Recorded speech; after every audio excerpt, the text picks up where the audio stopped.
राम राम साथियों, स्वागत है आपका हमारे YouTube चैनल पर। हम इस चैनल पर अक्सर ज्योतिष और वास्तु की बात करते हैं और ज्योतिष और वास्तु पर बहुत सारे शब्दों का या बहुत सारे योग का, बहुत सारे बातों का प्रभाव होता है।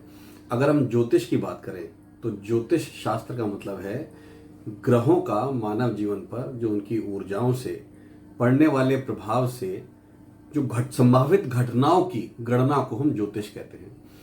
ज्योतिष की बहुत सारी परिभाषाएं आपने बहुत सारी सुनी होंगी और लोग भी ज्योतिष शास्त्री जो होते हैं अपने आप को कई बार ईश्वर के समान समझना शुरू कर देते हैं, किंतु ज्योतिष शास्त्र से हम संभावित घटनाओं को ही जान सकते हैं। सबसे बड़ी चीज ज्योतिष शास्त्र की होती है योग की।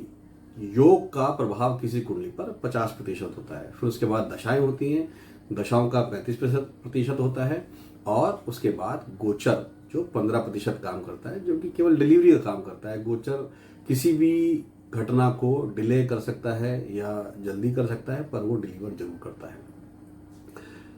हम अब जो नई सीरीज शुरू करें, सीरीज के अंदर हम आपको अलग अलग ज्योतिष के योग इसके बारे में बताएंगे।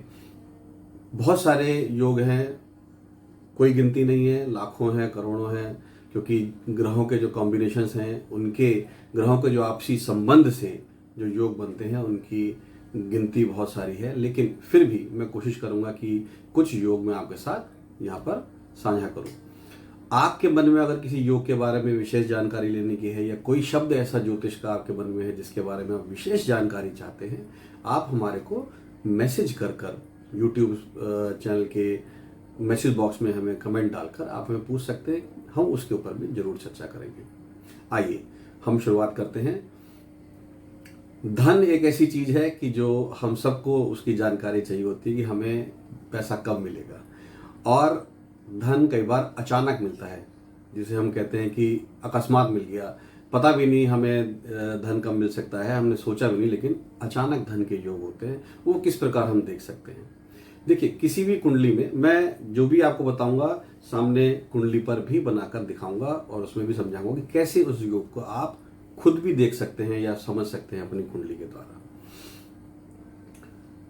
जब भी पहले भाव का स्वामी, दूसरे भाव का स्वामी, चौथे भाव का स्वामी आपस में कोई संबंध बनाए और वो बुध या शुक्र की राशि में बैठे तो अकस्मात धन का योग बनता है। पहला भाव का स्वामी यानी हमारा लगन, दूसरा भाव हमारा धन का भाव, चौथा भाव हमारे सुख का स्थान, ये आपस में संबंध बनाए और बुध या शुक्र की राशि में बैठे तो ये योग बनता है। इसको आइए देखिए हम समझते हैं कुंडली के आधार पर। मान लेते हैं कि तुला लगन की कुंडली है।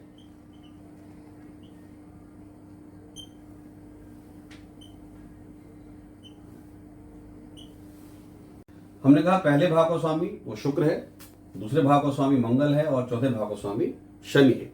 अब इनके आपस में संबंध किस प्रकार से हो सकते हैं? देखिए, ग्रहों के आपस में संबंध 3 प्रकार से होते हैं।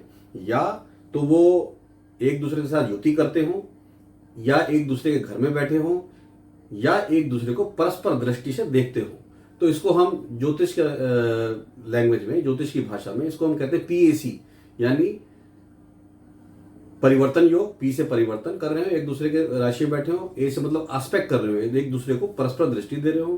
कंजक्शन कर रहे हो यानी एक दूसरे के साथ बैठे हो। और युति में भी जब ग्रह एक ही राशि में होते हैं लेकिन अलग अलग नक्षत्र में हो तो युति का प्रभाव उतना नहीं होता जितना एक ही राशि में एक ही नक्षत्र में बैठकर युति का प्रभाव होता है।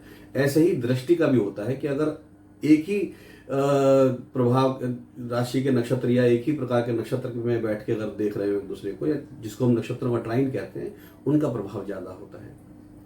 आइए समझते हैं।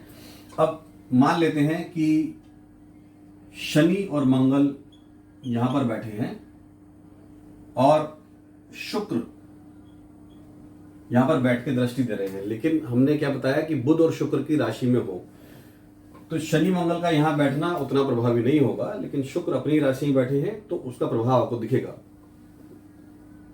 दूसरे घर का, चौथे घर का स्वामी, अब इसको हम यहां से हटाकर बुध के घर में बिठा देते हैं।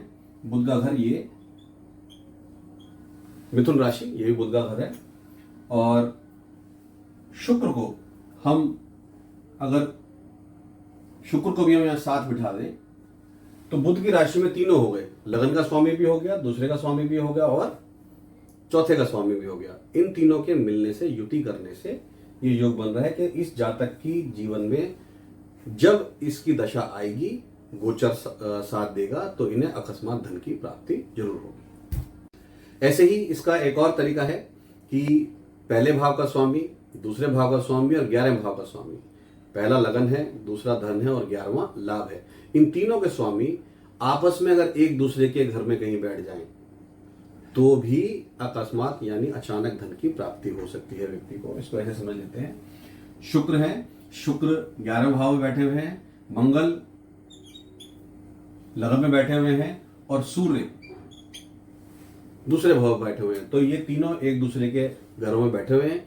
ऐसी स्थिति में भी ये योग बनता है कि जातक को अचानक धन की प्राप्ति हो।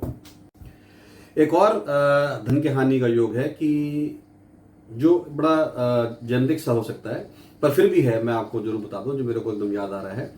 शनि की जब महादशा चल रही हो और चंद्रमा की अंतरदशा उसमें आ जाए, अब शनि और चंद्रमा उसमें कहीं के भी स्वामी हो सकते हैं, कहीं भी बैठे हो सकते हैं, लेकिन ये ऐसा मैंने अक्सर कुंडलियों में देखा है और जब मेरा अनुभव से मैंने इसको जांचा है, तो ऐसी स्थिति में भी लोगों को धन की हानि होती है, नुकसान होता है, या तो बिजनेस की वजह से नुकसान हो जाता है या किसी भी वजह से उनको धन की हानि उठानी।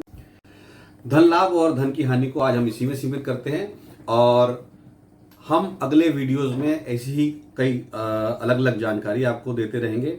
आपके मन में कोई भी प्रश्न हो या आपके मन में कोई भी योग के बारे में जानकारी लेने की इच्छा हो तो आप हमसे कमेंट बॉक्स में डाल के पूछ सकते हैं। हमारे वीडियोस को आप अन्य लोगों के साथ शेयर कर सकते हैं। हमारे वीडियोस को लाइक कीजिए और चैनल को सब्सक्राइब करके आप अधिक जानकारी समय से पा सकते हैं।